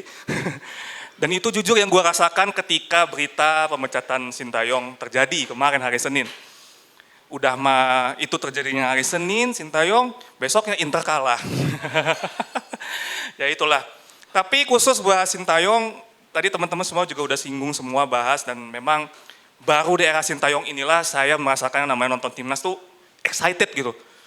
Kapan lagi ya timnas main, kapan lagi ya, pengen lihat lagi deh racikan Sintayong gimana, mainnya gimana. Dan juga baru di era Sintayong juga lah gue merasakan timnas itu yang namanya naik level. Even main di Piala AFF aja, Thailand Vietnam doang, masa sih takut? Ya udah kalah, itulah resiko pertandingan, menang kalah. Tapi at least gue bisa ngelihat di era Sintayong yang satu yang paling gue suka perbaikan itulah mental bertanding. Normally sebelum Piala AFF, sebelum era Sintayong kalau ketemu Thailand aja, ya udahlah kalah ini. Gitu. Even Vietnam aja, udahlah kalah. Tapi di era Sintayong, dia bisa membangun timnas yang gak cuma bagus secara permainan, tapi juga bagus secara mental bertanding. Itu yang jujur gue apresiasi sekali dari era Sintayong. So, untuk itu gue akan selalu bilang, terima kasih buat Sintayong, kamsahamnida. Ya pastinya kita semua akan kangen dengan Sintayong. Gue pun akan sangat merindukan Sintayong. Gak cuma presensi dia di lapangan bersama timnas, tapi juga presensinya di luar lapangan dengan iklan kopi tadi ya. Itu juga. Nah, terkait Patrick Kluivert, si emas Patrick Kluivert yang akan mengganti Sintayong nanti ini, mengarungi sisa pertandingan kualifikasi Piala Dunia round 3, jujur gue akan menanggapinya dengan skeptik. Karena apa? Dia track record secara manajerial kurang baik. Terakhir melatih juga 2023 lalu, itu pun cuma 6 bulan bersama klub Turki, ada Nademirspor, dan juga bersama Curaçao, yang juga rekornya sebenarnya kurang baik. Tapi untung aja, tadi ada Bung Valen memberikan insight, gua pun merubah pandangan gua. Dari yang tadinya, kenapa sih harus Sintayong dipecat, ini track recordnya kurang baik, gini. Tapi akhirnya gini deh, satu pesan dari gua, ini gua menyampaikan ini sebagai penikmat sepak bola aja, untuk Mas Patrick Kluivert, kita pastinya akan mendukung 100% Mas Patrick Kluivert di sisa 4 pertandingan ini dulu aja. Kalau memang Mas Patrick Kluivert tegas ingin membawa kita ke Piala 2026 dan go for it. Kita pasti dukung. bukan cuma saya tapi semua pecinta sepak bola Indonesia yang ada di seluruh Indonesia juga pasti akan dukung selama Mas Patrick Kluivert doing your job well bersama tentunya Mas Pastur dan Mas Lanzat juga ya. Kenapa saya panggil Mas? Biar sopan aja. Ya, jadi gitu kalau saya simpel aja, bring us to the World Cup or else. Ya. Gitu aja. Paling itu aja sih. Goodbye Sintayong, welcome Patrick Kluivert. Good luck. Terima kasih. Luar biasa. Terima kasih Arthur Irawan. Bukan bro. Iya, Bukan, kata bro. lu mirip siapa tadi? Iya, yang di Sweet Game apa namanya? Mr. Recruiter. Iya, pokoknya itu dah. Mr. Recruiter. Ya, oke lanjut. Goodbye Sintayong, kita akan menyambut selanjutnya. Ini jadi nggak nih dia? Nggak jadi? Nanti. Oh, nanti, Kita udah. utamakan yang udah checklist dulu. Oke, udah checklist dulu. Lanjut. Oke, yang selanjutnya. Nah, ini salah satu dari Yang PSSI masih- bro. Oh, dari PSSI. Gokil nih orang. Langsung aja ya. Kita Ini dia. pukulin aja. Nggak jadi sensor ya. Oke, langsung kita panggil. Ini dia Raffi Fernito.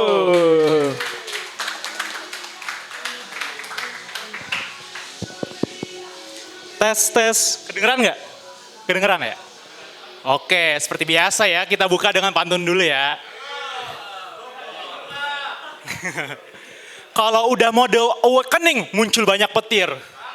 Itu tandanya Luffy berubah jadi Gear 5. Terima kasih yang sudah hadir. Tepuk tangan dulu dong buat semuanya.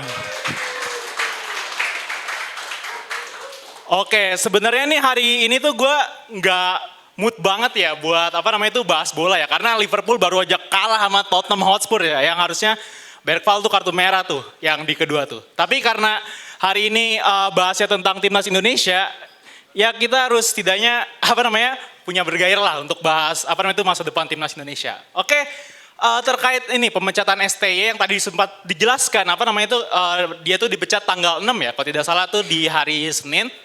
Di mana kalau menurut gue pribadi STY ini adalah salah satu pelatih terbaik Indonesia ya, karena dia tuh udah ngebawa Indonesia tuh sampai sejauh level ini gitu, kayak sampai sejauh kualifikasi Piala Dunia ronde 3, kemudian lolos ke Piala Asia 2023 ya, 2023 bahkan sampai ke babak 16 besar gitu. Walaupun waktu itu lolosnya itu dibantu sama Joel Kojo ya waktu itu dari Kyrgyzstan ya. Nah dan juga kita juga hampir masuk ke Olimpiade Paris 2024 ya. Waktu itu sampai walaupun kalah sama Irak, Uzbekistan sama Guinea ya. Tapi itu merupakan suatu progres yang sangat bagus sekali ya, karena sebelum-sebelumnya sepertinya nggak pernah ya Indonesia itu sampai ke tahap itu terkait prestasi-prestasinya gitu. Tapi ya sayang sekali untuk STY nggak bisa lanjut karena memang sudah diberhentikan dan akan digantikan oleh Patrick Kluivert, salah satu legenda timnas Belanda dan juga legenda Barcelona ya itu, dan Ajax Amsterdam juga. Nah di sini tuh yang bikin gue penasaran nih terkait penunjukan Patrick Kluivert tuh sebenarnya lebih ke penerapan formasinya gitu. Karena kan Patrick Kluivert ini kan kalau misalnya di timnas Curaçao, kemudian juga tadi sempat lihat juga di klub Adama, dia kan sempat megang klub Turki juga kan ya, Adama Demirspor, di mana dia tuh menerapkan formasi 4-2-3-1 gitu. Ini sama persis kayak formasinya Arne Slot di Liverpool gitu. Nah, yang bikin penasaran apakah nanti Patrick Kluivert ini, kan Patrick Kluivert sama Arne Slot sama-sama Belanda kan ya. Walaupun kalau secara secara karir bermain tuh beda kan, dan juga karir kepelatihannya beda gitu. Kira-kira nanti Patrick Kluivert ini bakal bisa bawa timnas Indonesia tuh seperti Liverpool nggak ya gitu. Apakah nanti dia tuh bisa ngebawa Liverpool seperti permainan Liverpool melawan Real Madrid, atau justru Liverpool lawan Nottingham Forest gitu, yang kalah di Anfield gitu. Nah, selain itu yang uniknya juga di sini kan dia tuh memanggil dua asisten pelatih, ada Pastur sama Lanzat ya.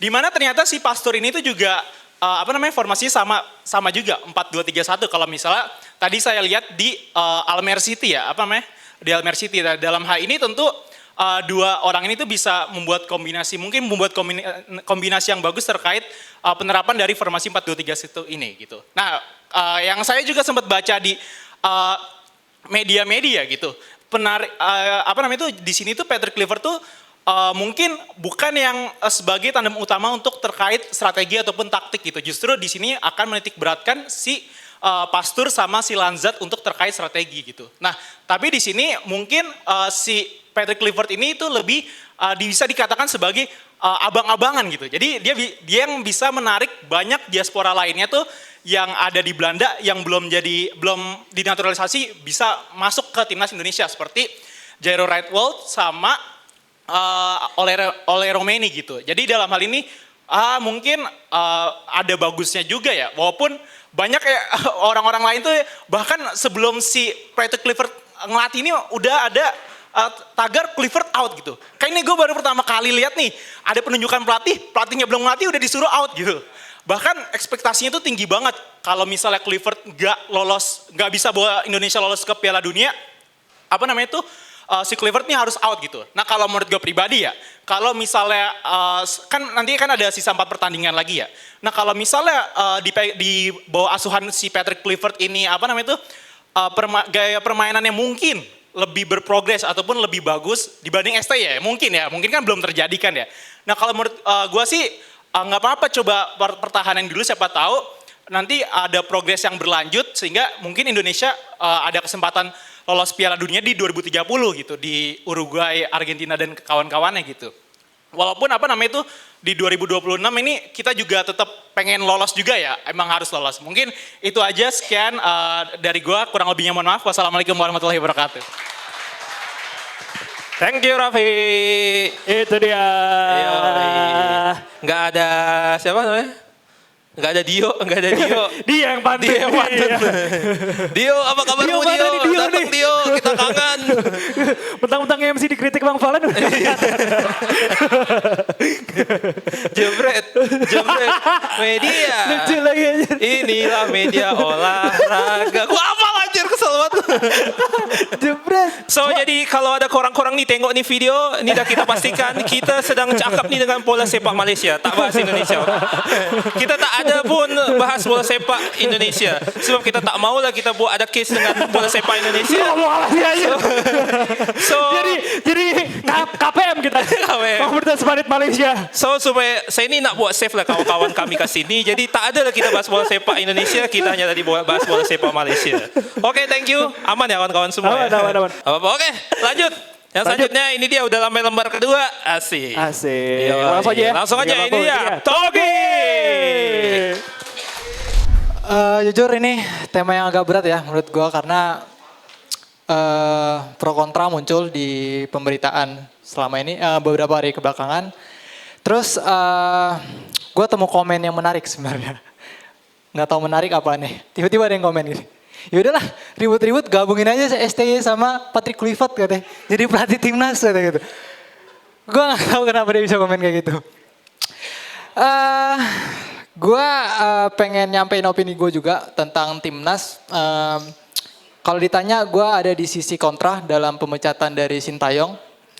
Karena tapi gini, walaupun gue kontra, gue tetap bisa menerima nilai-nilai yang disampaikan oleh federasi selaku Erick Thohir selaku ketua federasi yang mana menjadikan alasan dia untuk pemecatan dari Sintayong. Kita mulai dari kontra dulu. Kenapa gue kontra? Sebenarnya alasan gue itu simple doang. Kita sepakat lah, nggak ada pelatih yang bisa menjamin Indonesia lolos Piala Dunia. Baik pelatih lama, pelatih baru tuh nggak ada yang bisa menjamin. Cuman ya balik lagi yang paling aman ya Sintayong.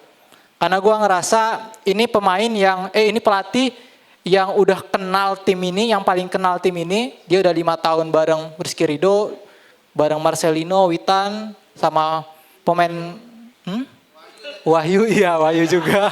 muncul lahirnya Wahyu kan sekali. Sama Kadek, iya. Sama para pemain diaspora juga sebenarnya udah ada beberapa yang lama kerjasama. Jadi harusnya dia lah orang yang paling tahu gimana cara ngeluarin performa terbaik dari pemain ini di lanjutan kualifikasi ini. Cuman PSSI kan mentitik beratkan 3 hal ya yang gua baca gua lihat dari beberapa media itu. Yang pertama ada dari taktikalnya, kemudian komunikasi sama kondisi ruang ganti. Ini yang buat gua ngerasa tertipu juga sebenarnya kayak gue bukan nggak kenal siapa-siapa, maksudnya gue cuma nikmatin timnas dan dukung timnas sepenuhnya. Yang gue lihat bahwa sebenarnya di media sosial itu pemain-pemain sama pelatih ini semua harmonisasinya bagus banget gitu kan. Kita bisa lihat setiap kali pemain masuk, pemain baru selalu disambut dengan ibaratnya mereka kayak udah langsung jadi keluarga gitu. Padahal faktanya ternyata ada gesekan lah, baik itu antar pemain sama pelatih atau pihak yang lain gitu. Yang terakhir gue dapet itu dari Esko juga, dari Arya, ternyata mungkin nggak tahu ini kayaknya keceplosan apa gimana, dia nyebut Messi Hus ada kendala dengan Sintayong yang buat gue berpikir bahwa kayaknya ini deh bukan faktor utama tapi faktor yang yakinin Erick Thohir untuk putus kontrak sama Sintayong gitu. Gue ngerasa kayak sebagai Erick Thohir ya, maksudnya gue udah ngasih lu beberapa pemain yang sesuai rekomen lu juga, pemain yang udah kualitasnya di atas rata-rata lah sama pemain lokal kita, tapi kenapa lu nggak mainin gitu ibaratnya. Gue nggak tahu ini benar juga, tapi kan sebenarnya kalau kita tanya beberapa orang-orang PSSI, mereka selalu bilang pemain-pemain yang datang itu rekomen dari STY juga gitu. Kalau itu benar, ya berarti STY salah dong gitu. Maksudnya kenapa lu rekomen itu tapi nggak lu mainin, berarti analisanya ibaratnya kayak gitu kurang tepat lah, kurang lebih gitu. Itu di masalah Messi Hus sama Eliano. Kemudian pelatih baru, Patrick Clifford. Gue juga nggak tahu nih pemain karena gue juga baru lahir kemarin. Dia tahun berapa sih? Lahir 76. Masa Barcelonanya? 90-an akhir, gue belum lahir, jadi gue nggak tahu. Pelatihnya ya sama juga, kita tahu semua track recordnya belum ada, jadi gue nggak terlalu banyak tahu tentang pelatih ini. Cuman awalnya gue yang kontra tadi, akhirnya gue harus kayak ngerasa kayak ya kata teman-teman tadi, ya udah, ini udah jadi keputusan bulat, udah ditentuin, nggak ada lagi yang harus kita perjuangin buat pertahanin STY gitu ya. Balik lagi, kayak kata Bang Valen tadi, timnasnya yang kita dukung seperti itu. Jadi gue pengen ngajak teman-teman di sini. Stop ya, STY masanya udah selesai, balik ke timnas lagi, dukunglah Patrick Clifford ini gitu, minimal, iya emang gue penyebutan pemain suka salah bang, dukunglah dia. Jadi kita sebagai supporter cuman bisa dukung dan nunggunya di bulan Maret nanti. Kalau kita bisa raih minimal 3 poin aja dari 2 pertandingan awal, so-so lah, mungkin ini berhasil. Tapi bayangin kalau nanti lawan Australia 7 Juni, kita nggak meraih poin atau cuma 1 poin aja, udah. Publik semua tegak lurus ke PSSI itu sendiri. Dan kemarin gue nonton di TV One, benar ternyata kata Pak Andri, tapi nggak datang Pak dosennya, komunikasi di PSSI emang bukan lagi ya, maksudnya agak jelek lah. Mereka seringkali ngelempar bola liar tapi kepastiannya itu nggak mereka sebutkan. Contoh dari target aja lah, belum jelas kan targetnya gimana, apakah wajib lolos Piala Dunia atau hanya memuaskan saja kayak gitu. Oke, itu aja dari gue berharap sih ini keputusan tepat lah dari PSSI, karena balik lagi yang kita dukung timnas, bukan Erick Thohir, bukan Sintayong. Terima kasih. Thank you Togi. Ya soal ngucapin terima kasih, jangankan STY, aparel yang kemarin juga tiba-tiba ganti. Iya. Terus habis ganti aparel begitu, nah takutnya kejadian nih ke pelatih nih. Iya. Ya udahlah ya, Udah, gimana. udah. Nah Lanjut, ini dia kita. nih yang ditunggu-tunggu nih. Ini kritikus paling tajam juga nih di sini. Kalau tadi Dava kan fakta, ini gila luar biasa nih, tackle bebas dia. Asik. Wakil netizen. Oh iya, wakil netizen. Oke, langsung aja karena menyikat waktu juga. Ini dia, Billy. Malam semua. Pertama-tama gue mau ngucapin terima kasih pada Sintayong ya, karena beliau sudah berhasil membangun timnas kita dari minus ya. Waktu awal-awal kan sekarang muncul lagi videonya tuh beliau ngajarin passing ke pemain-pemain kita. Jadi terima kasih Sintayong, tapi gue yang termasuk setuju kalau Sintayong out. Ini pendapat gue, mau kontra silahkan aja gitu kan, kita bebas-bebas aja. Berdasarkan apa yang gue baca nih ya, jadi kalau misalnya ini ternyata salah, berarti kan jurnalisnya yang salah, bukan gue. Jurnalisnya yang bikin berita hoax dong. Kan gue baca dari jurnalis. Ya kan? Nah ini gue hanya sedikit merangkum aja gitu ya. Sebenarnya masalah Sintayong, masalah timnas kita ini dari POV gimana kita ngeliat pemain kita. Menurut gue. Di satu sisi yang membilang ST itu kan kebanyakan dari mereka bilang bahwa ya memang timnas kita tuh segini aja. Maksudnya ini tuh udah paling maksimal, udah bagus.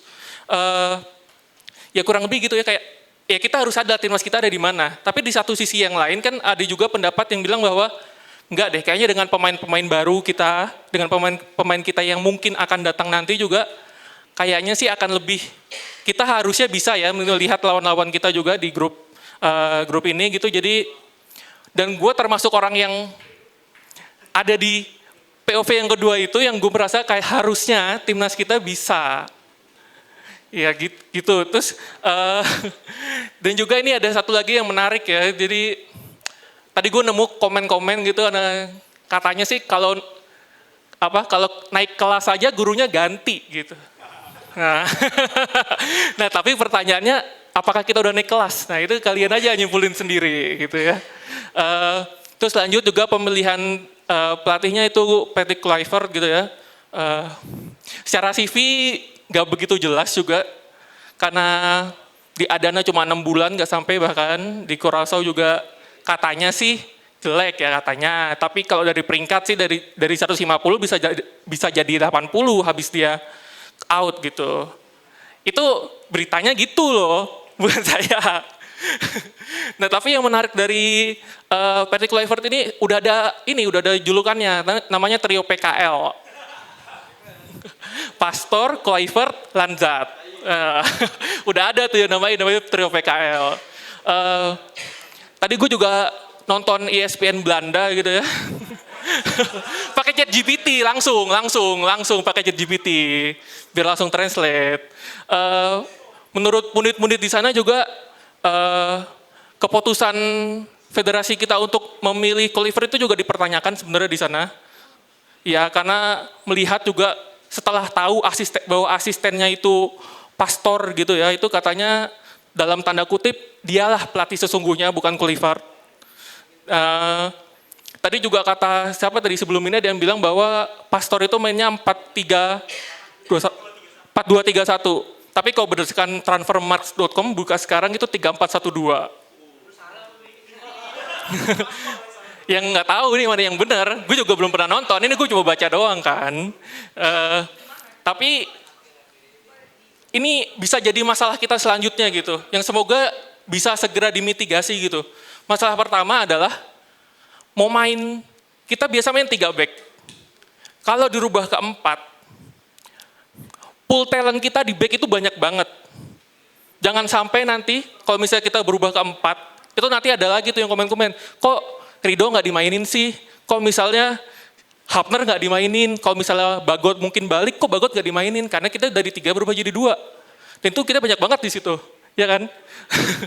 Terus yang kedua juga katanya ada anggapan juga bahwa Kluivert ini pengen narik pemain diaspora. Gue gimana nih? Ini juga yang harus dimitigasi kedua setelah tadi itu kita banyak banget pool kita di back adalah apakah kita sudah siap kalau 11 pemain yang kita turunkan itu diaspora semua?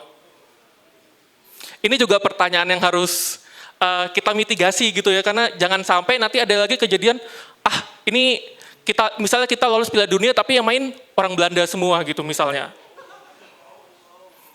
Ini yang harus benar-benar dipikirkan tuh dari sekarang adalah ya ini.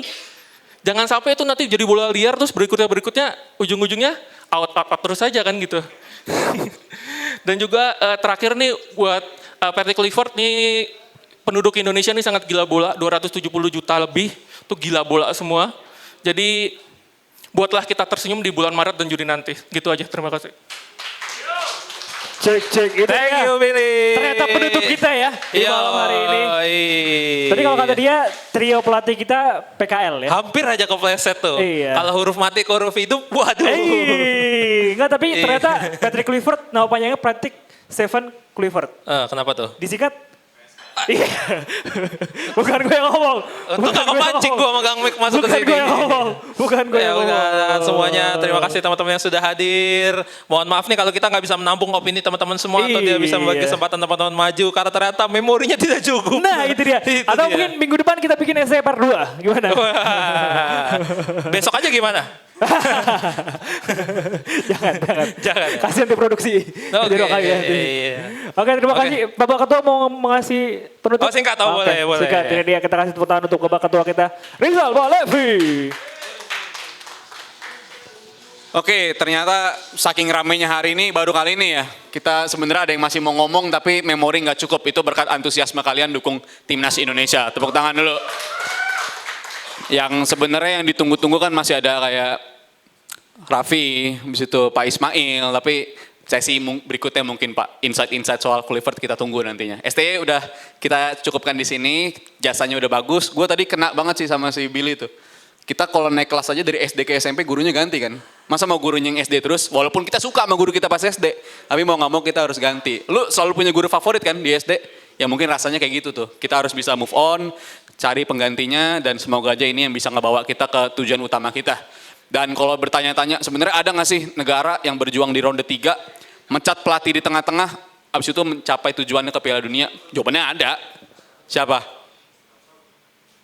2018 ada jawabannya. STY sendiri. STY sama Korea. Dia mencat di sisa 2 pertandingan terakhir. Itu publik juga mempertanyakan, kok kita mencat pelatih sih di sini? Caranya kok begini sih?